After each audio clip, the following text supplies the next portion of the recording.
যে গাছটা আমি ছেলের স্কুল থেকে আসার সময় কিনে নিয়েছিলাম, সেই গাছটা আজকে আমি লাগিয়েছি একটি বালতির মধ্যে।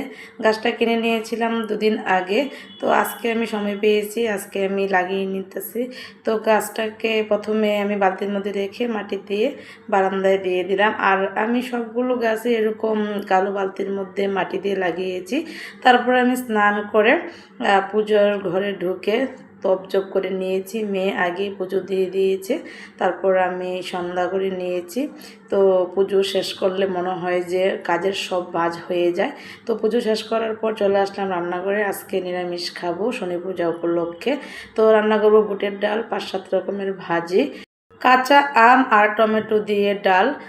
ব্যাস এতটুকুই আজকের মতো হয়ে যাবে। ভাজি আর হলো বুটের ডাল চলে যাবে। আর আমি আলাদা করে নিয়েছি লবণ, হলুদ আর তেল।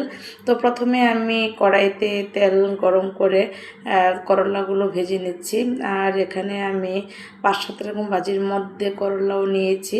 তো করলাগুলোকে আমি একটু ভাপ দিয়ে নিয়েছি, তারপর ভেজে নিচ্ছি আলুগুলো আমি তেলে দিয়ে দিয়েছি। আলুগুলো আমি সামান্য ভাপ দিয়ে নিয়েছি। তো আলুগুলো আমার হয়ে এসেছে।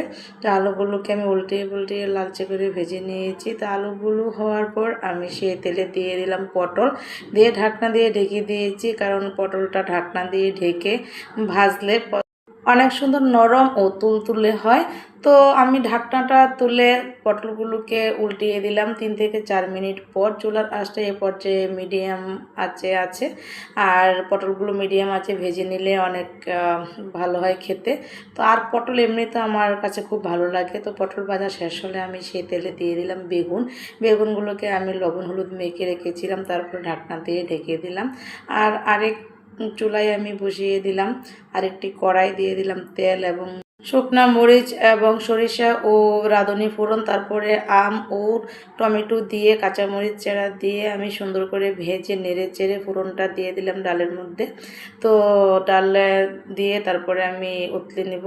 তারপরে এখানে বেগুনগুলো ভাজা হয়ে গেছে, বেগুনগুলো আমি ভেজে এক এক করে নামিয়ে নিয়েছি। তারপর সেই বেগুন ভাজার কড়াইয়ে দিয়ে দিলাম কুমড়োগুলো আগে আমি লবণ হলুদ মেখে রেখেছি। তারপর ঢাকনা দিয়ে ঢেকে ভেজে নিচ্ছি। 3 থেকে 4 মিনিট পর ঢাকনাটা খুলে আমি কুমড়োগুলোকে উল্টে পাল্টে দিয়েছি। আর এখানে আমি ডালটা উতলে গেছে, আমার আমগুলো টমেটোগুলো সেদ্ধ হয়ে গেছে। তো কুমড়োগুলো আমি লাল লাল করে ভেজে নিয়েছি।